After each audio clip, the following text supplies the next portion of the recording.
What tips could you give someone who is just setting up a blog? How can we create a distinctive blog? I think the important thing about a blog is that, unlike news media, which traditional news media, which is trying to create sort of an objective or standard method of presentation, blogs are best when they represent or when they reflect the voice, the personality of the author or authors if it's a group blog. And so it's really, really important before you even create your blog to really think about, well, what's my voice? How do I want to present things? What's my style? What's my angle? Am I going to be funny? Am I going to be sarcastic? Am I going to be an expert? Am I going to be sort of an everyman or every person on the street kind of response? So you got to figure out your angle, your voice, your perspective, your focus, and then from there I think it's important use that to help you figure out what you're going to call your blog, so that the name of the blog reflects what you're doing, and then you set it up, and now all of a sudden you have your platform.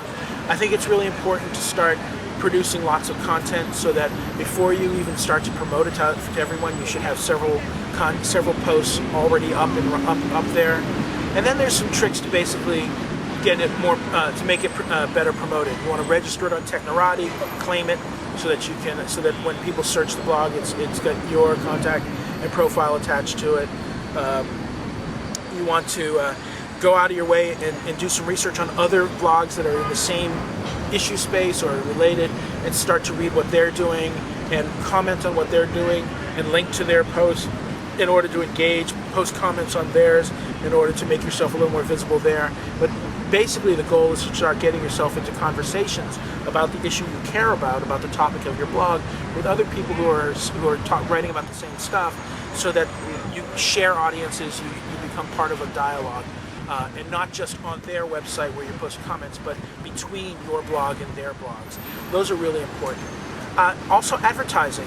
At least for now, it's still relatively inexpensive to advertise your blog on other people's blogs. And blog ads are a lot cheaper than other types of advertising online. And so if you go out and find that list of blogs that are on the same space as you, and you buy ads on their blogs to promote your blog, you're simultaneously promoting you and providing some money for them. So further creating a nicer relationship between the two. And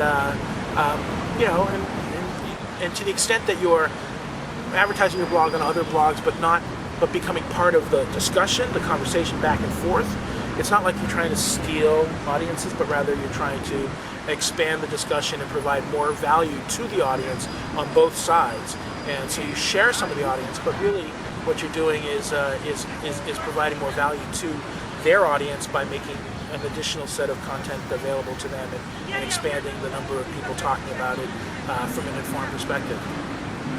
And what are your favorite bloggers or new media authorities or maybe your favorite blogs? I read a few blogs in my space. When it comes to internet and politics, probably my two favorite blogs are techpresident.com, which I contribute to, but a lot of people contribute to, and it's about how the internet is, how the presidential candidates are using the internet and the web, and how the web is using them. And we have a really marvelous collection of left Democratic internet strategists and right Republican internet strategists, some academics, some media reporter types, and so we get a lot of really good perspective and a lot of back and forth. So there's a lot of really good stuff. So if you want to know how the presidential campaigns are using the internet, I think it's the definitive source. If you're interested in internet politics and strategy and advocacy generally, I think one of the most useful blogs is called epolitics.com.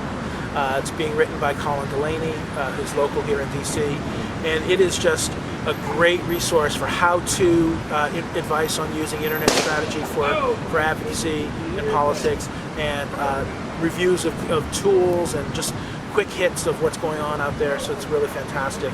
If you're interested in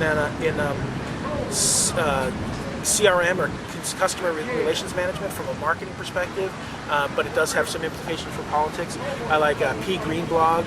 If you search Paul Greenberg, he's the writer for it. He wrote a book called CRM at the Speed of Light, and he has a blog where he writes about I think it's called P Green Blog, but I don't know the exact URL.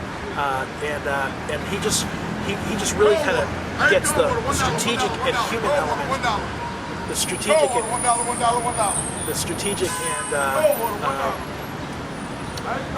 technical aspects of, or human aspects of CRM, where a lot of people talk about CRM in terms of, the technology, use this software, use this platform. He really kind of gets it back to, well, this is really about serving the needs of your customers and finding out how to engage them in a more meaningful way, building community relationships between you and your customers instead of simply a revenue exchange. And so he writes great stuff there. And then beyond that, there are the political blogs. There's a great new blog called The Seminole, which is on politics. And then, of course, there's MyDD and Open Left and Democratic Underground and Daily Kos, which are all excellent political blogs to get on the left. On the right, Red State and Town Hall are good collections of blogs, but I'm on the left, so I spend a lot of time on the other side, unless I'm doing opposition research kind of stuff. So those are some of the blogs that I really kind of focus on.